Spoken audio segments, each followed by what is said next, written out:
vajzës në ngjarjen e rëndë që ndodhi në Pidhish të Roskovecit. Një ngjarje që tronditi jo vetëm komunitetin e zonës, po mbar opinionin publik. A mund të na e përshkruani paksa këtë moment? Atëherë, me marrjen e njoftimit nga salla operative e policisë për ngjarjen e ndodhur, kemi bërë njoftimin e prorëve tanë, shefit komisariatit, gjitha strukturave, jemi nisur me njëherë në vendin e ngjarjes. Në momentin që kemi shkuar në vendin e ngjarjes, kemi mësuar që kishte viktima, autori ishte larguar, kishte marrë dhe vajzën e shtëpisë me vete, domethënë e kishte marrë penë. Menjëherë jemi vënë ndjekje së bashku me një patrullë policie. Nga ato momente, nga informacionet e marra, kemi mësuar numrin e kontaktit të autorit dhe kemi telefonuar për të bërë negociata dhe për mësuar vendodhjen e tij. Kemi qenë në komunikime të vazhdueshme për disa orë me autorin deri në momentin që autori është bindur dhe ka kërkuar që unë personalisht të afrohem në vendin ku ai ndodhej së bashku me pengun. Pra ka qenë zgjedhja e tij që të jeni pikërisht ju personi që do të afroheni pranë automjetit me vajzën? Ka qenë zgjedhja e tij nga negociatat që janë bërë për rreth 2 orë nga momenti që kemi kontaktuar fillimisht deri në momentin që autori ka zgjedhur që ose është bindur që unë të afrohem. Ka qenë negociata të vazhdueshme. Më pas në mbikëqyrjen e forcave kombëtare të sigurisë, duke rrethuar perimetrin e zonës, unë jam afruar sipas kërkesave autorit. Jam afruar në vendin ku ai ndodhej, afër automjetit, dhe përsëri në momentin që jam afruar, ka refuzuar përsëri që ta lëshonte vajzën, pasi e shikonte si një mënyrë garancie vajzën për të mos i ndodhur asnjë gjë apo për të. Mariglen, cilat kanë qenë më konkretisht kërkesat e autorit? Çfarë dëshironte ai nga Marigleni? Si duhet paraqitej ai pranë automjetit? Autori në ato momente më ka kërkuar që të afrohem i parmatosur dhe i vetëm. Ne kam zbatuar kërkesën e autorit. Dhe në momentin që jam afruar, më ka kërkuar që të më shikonte nëse isha i armatosur apo jo. Përsëri e kam zbatuar kërkesën e tij, si në ato momente duhet të bënim pothuajse çdo gjë që ai mos ta acarojë apo mos ta agravojë më tepër. Pasi qëllimi jon ishte shpëtimi i pengut dhe shpëtimi i jetës edhe të autorit. Cila ka qenë distanca më e afërt që jeni afruar pranë automjetit? Dhe cila ka qenë fjala e parë, kontakti i parë i tij kur jeni afruar në këtë distancë? Distanca më afër që unë jam afruar ka qenë rreth 2 metër dhe në momentin që jam afruar atë distancë, më ka thënë mos bëj asnjë lëvizje më të afrohesh pasi do vras veten. Po.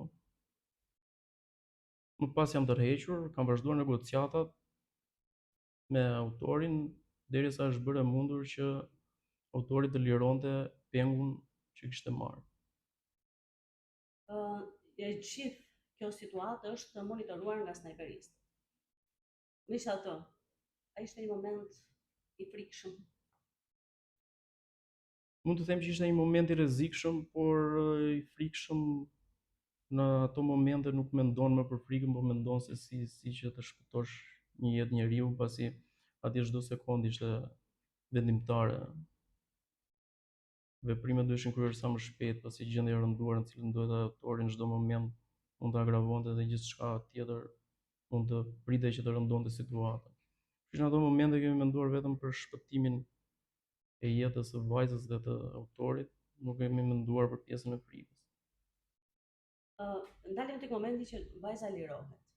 E shohim edhe nga pamjet e publikuara në video, është përndara që vajza ishte e dërmuar, nuk mund të ecte.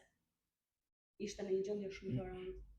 Vajza ishte në një gjendje shumë të rëndë psikologjike, por edhe fizike, pasi kishte edhe dëmtime në pjesën e trupit, të cilat ishin shkaktuar nga autori në momentin kur e ka marrë nga banesa që e ka marrë me vete, pasi vajza ka refuzuar fillimisht dhe është marrë me forcë në momentet e parë.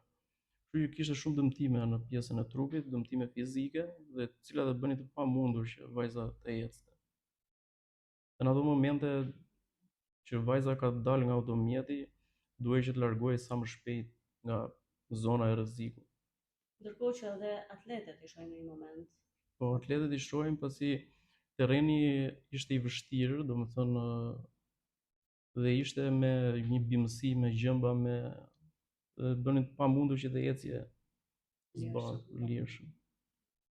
Edhe më pas pra ju morët vendimin t'i vinit në ndihmë duke e marrë në krah, po jo? Po, kemi marrë në krah për ta larguar sa më shpejt nga zona, nga perimetri i rrezikut.